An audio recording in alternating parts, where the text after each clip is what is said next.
A good day to all my subscribed and active Nigerian citizens. Thank you for joining me once again. If you're just joining us for the very first time, this is Naija Unfiltered with Charlie. Yes, it is no longer news that today, the 3rd of December 2025, the nominated Minister of Defense, General Christopher Musa, went for screening today at the Senate House. Yes, a lot of talks happened today, and I think you would love to have a breakdown of what happened. Quickly, before we continue, let us look at what the chaos that ensued in the screening today from the cable news.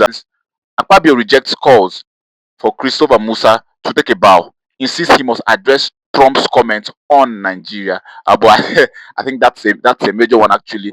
But let us look at the actual video and see what transpired there. Come here and we do politics. Politics of bow and go.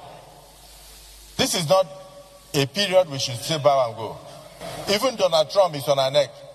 We have not yet asked him what his response will be to Donald Trump, the President of America. He is not just anybody. Chief of Defense Staff, a nominee for Minister of Defense of a country, and you stand up and say you should take a bow and go, with so many questions on the mouth of Nigerians, with over 200 Nigerian children in the bush, kidnapped and being tortured. Nigerians believe he has something to offer. Give the man an opportunity to give Nigerians hope. Mr. Nominee, few questions are begging for answers. The Senate has just set up a committee to find out from the cry of the governor of Kebbi who gave that order and why they withdrew to give access to kidnappers to take those children unhindered. It's something that people would like to hear from you. And as we speak now, Brigadier General Oba has not been found, whether he's killed or not killed. He made a phone call to disclose his location. Who gave those coordinates? And then somebody like you, as highly placed in security service, you have been everywhere. You have attended all the ranks. You come before the Senate and somebody is saying, take a bow and go. When you take a bow and go, where is Brigadier General Oba? When you take a bow and go, where are the children? I think I would have to agree with the Senator Godswill Akpabio on this. I think we've passed the stage of take a bow and go. Since the 11th assembly, we've had senators that just don't want to do their due diligence. How would you, for a serious situation like this, we are saying take a bow and go? Does it make sense at a critical point in our nation?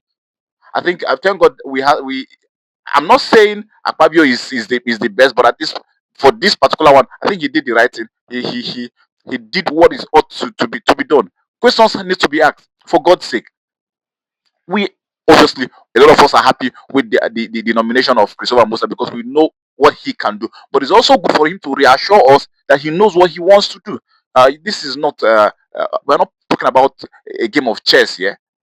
This is actual lives we're talking about. So I think it's a good one that the Senate president had to call the House to order, and that this is enough. You know, we had senators that now sing on your mandate we shall stand in the Senate House. People that are supposed to be checkmating the executive are they are drumming bands for them. And to the new appointed Christopher Musa, the General Christopher Musa, appointed minister. I think those questions that was raised by the Senate President is questions that is in the mouth of every Nigerian. The case in Kebbi State, the governor had to come out and cry. How can soldiers be withdrawn and less than 20 minutes bandits stroke? Until today, we've not rescued those girls. How can a serving brigadier general be adopted like a nobody? How did his coordinate leak? These are questions that must be answered. For me, there's not that, and that's why I said I'm happy with the pressure Trump is hitting on them. Whether or not the West is involved, these are same questions that we should ask ourselves. But if it's because of Trump, let it continue. I don't have a problem. Christopher Musa, you get work to do. Let us not paint it for you. You came at a precarious time for us. So please quickly do that. But let's quickly move on to the next agenda of the day. This one is quite shocking, but it's something I would like to bring to your notice. Uh, His Excellency Nyesom Wike, the Minister of FCT, has been expelled. Yes, you heard it right. He has been expelled. This is coming from the PDP House, and let me quickly read what the PDP chairman Kabiru Turaki is saying. The PDP National Chairman Kabiru Turaki, Senior Advocate of Nigeria, has officially sent out expulsion certificates to former Governor Nyesom Wike, Ayodele Fayoshe, and 9 others. I think we would all have a clue of how the whole thing has panned out for Nyesom Wike and the PDP in the last few months, from the last election to him being appointed the minister, and then what we are seeing right now. I think the video will actually help us to do justice to this. Let's watch the video. Of the press, as I'm talking to you, these certificates have been dispatched via courier to go to the 11 persons that have been expelled. This is a certificate of expulsion of His Excellency Nyesom Wike. The expulsion letter has been sent to Nyesom Wike via courier services, according to the PDP national chairman, Malam Kabiru Turaki, Senior Advocate of Nigeria.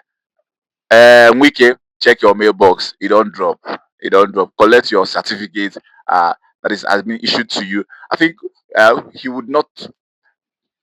It is expected. Is an anti-party move by Nyesom Wike. He has been doing an anti-party move, so I think it is expected. I don't even consider him a PDP member anymore. But the game is the game. So let us quickly move on to other news that is actually trailing the internet. I think this one is quite shocking and funny because there's a narrative out there. Once you join the APC, your sins are forgiven, and then you get to be compensated. But it seems some people don't get that same favor. Earlier today, we brought about the 35-man ambassadorial nominees that was released. Some persons felt that they ought to have been there, and whilst they did not see their name, Nigerians made a mockery of them because they dropped their standard, went into the APC just for personal gains, and at the end of the day, the personal gain no come. Bros, you lose home and away.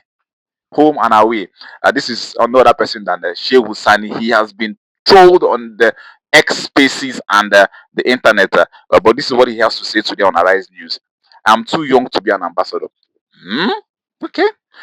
My name has never appeared on any list of ambassadorial position. As a former vice chairman of the Senate Committee on Foreign Affairs, I am familiar with the procedures for appointment. However, I have never undertaken these protocols. I still have a lot to deliver to my people in Kaduna. I cannot be thinking of becoming an ambassador at this time. It feels like when you are pained, you're just trying to downplay it. Words like "I'm too young." You are not younger than Reno Omokiri, sir. Let us tell you, you have more qualification than Reno Omokiri, but you did not make the list. Even you, I feel you are more qualified than the likes of Okeze Ipazo.